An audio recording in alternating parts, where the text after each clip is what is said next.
squeal. Where's that one louder?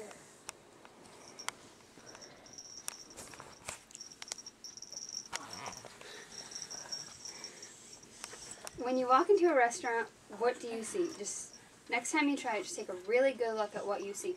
Do you see a bunch of kids sitting, texting on their phone while their parents are talking?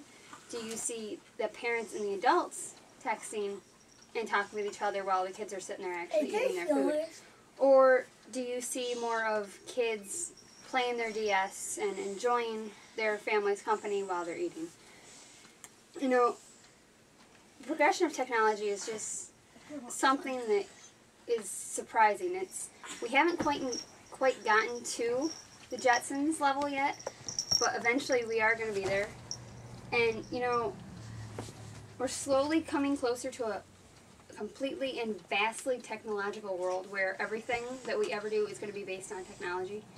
And it's time, you know, we start kids in on it, you know, starting young children on the advancements of technology by letting them play with computers or devices, cell phones, Game Boys, DSs, anything like that will help physically advance our society.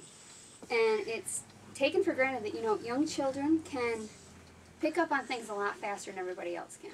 It's just how their minds work. Their curiosity allows them to actually advance more, and their mind's like a sponge. It soaks all the details up. According to the Australian Journal of Education, one article entitled Digital Natives, New and Old Media and Children Outcomes, the current generation of young children have been described as digital natives because they have been born into a more digital media environment.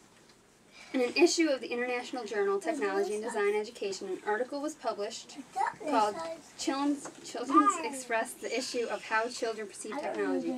Do they see it as just something to play with, or do they see it as a means of being more advanced in the technology? Granted, you know, children younger than the age of 10 just think that technology is just something they can play with to keep them occupied. And with this demonstration, I'm going to borrow a couple of my younger cousins. Noe, can I borrow you for a minute? Here. Come here. It's all right. Come here, Gabe. Let me borrow you then. This is my younger cousin, Gabe. Now, he plays a lot with my cell phone, which doesn't bother me too much because, you know, keeps him occupied first off. Second off, keeps him quiet. And third off, you know, eventually it'll help him decide what he wants to be when he gets older. If he likes advancing technology and stuff like that, he'll probably be better oriented to design games or create some kind of new technology that'll help cure the world of world hunger or something like that. But, you know, usually when he gets my phone, he decides he wants to play Angry Birds, which I can't stand the game personally. The Big Angry Bird! That's right, Big Angry Bird. And so he'll play with that or he'll turn my music on, which it just drives me absolutely nuts. Come on, Gabe. You can go sit back down now. Can I borrow you? Come here, babe. This one is my younger cousin, Eli. Eli is about a little over a year. Thank you. And with my Kindle, he'll play with the piano. And he just likes, I think he mostly just likes the bright lights on it. But, you know, it'll keep him occupied for a while. And if he becomes more musically advanced, he'll like it a whole lot better. Stop that at me! There was a case study in the journal called Children in Society. The article, The Technologization of Childhood, Young Children, and Technology in the Home, describes a survey of over 346 families in 24 case studies. And all the children were around 3 or 4 years of age. There were some minor anxieties about children and how their lives are transformed by society. Most parents aren't concerned that a big part of their children's lives is technology, because most kids will still have their parents where they'll tell them they need to go outside and do all this stuff, and you know, they'd rather have them outside than inside being stuck in front of the TV or playing with stuff, playing on computer games. rather have them go outside, hang out with their friends, play basketball, stuff like that. So I'll even pull myself in on this new example. I've been working with a program for my major for recently this new program I've been working with has only been an issue for about 5 or 6 years. But about 7 years ago, I started on a program that was supposed to help everybody. And it was only recently become a very popular tool, and it's called Revit, or Revolutionize It. And for the last 7 years, I've been trained on AutoCAD.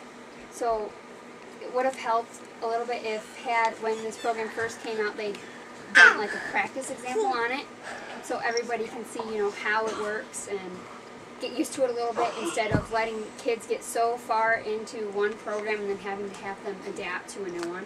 It's a little harder the older they get. But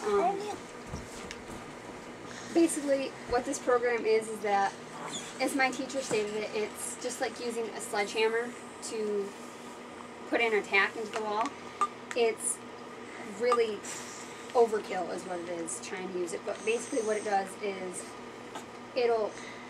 Revit will allow you to do the floor plans, and then Revit itself will actually build the elevations up for you. All you have to do is just tell them the height of the walls, and it goes up and does everything for you. The only thing you really have to do is make sure everything is specified when you do it, like the materials, the windows, what kind of casements you want, the doors, stuff like that. But overall, I think children should be introduced to technology when they're younger. If it's moderated by how they use it, they won't become so dependent on it and use it as a crutch for everyday life. They'll just try to, you get kids that'll walk out of the house and turn around and run back in the house because they got my phone, forgot their phone, which I did that this morning. But they'll still do something like that, whereas won't go anywhere unless they have their phone. The phone is a crutch to how they handle everyday life. They have to take it with them when they go somewhere. And if it can be taught early enough that technology is meant to help you, it could do wonders for society.